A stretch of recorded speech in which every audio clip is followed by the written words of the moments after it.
సిరిసిల్ల జిల్లా వేములవాడలో ఉద్రిక్తత నెలకొంది. పట్టణంలో రెండో బ్రిడ్జ్ నిర్మాణం కోసం భూసేకరణ చేపట్టారు. అయితే తిప్పాపురం బస్టాండ్ ఎదురుగా ఉన్న ఇళ్లపై బుల్డోజర్ యాక్షన్ షురూ చేసింది. ఖాళీ చేయాలని 15 రోజుల క్రితమే నోటీసులు జారీ చేశారు అధికారులు. అయితే నోటీసు గడువు ముగియడంతో 30 ఇళ్ల కూల్చివేతలు ఇవాళ ప్రారంభించారు.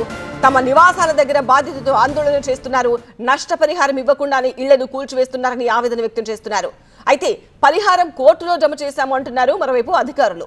బస్టాండ్ దగ్గర పెద్ద ఎత్తున మోహరించారు పోలీసులు.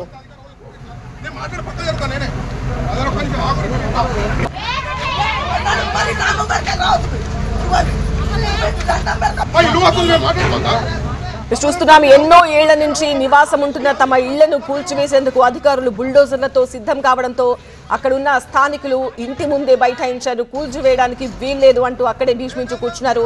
దీంతో అక్కడున్న మహిళా పోలీసులు వాళ్లను అక్కడి నుంచి తరలించేసే ప్రయత్నం చేస్తున్నారు. సిరిసిల్ల జిల్లా వేములవాడలో నెలకొన్న ఉద్రిక్త పరిస్థితి మనం చూస్తున్నాం.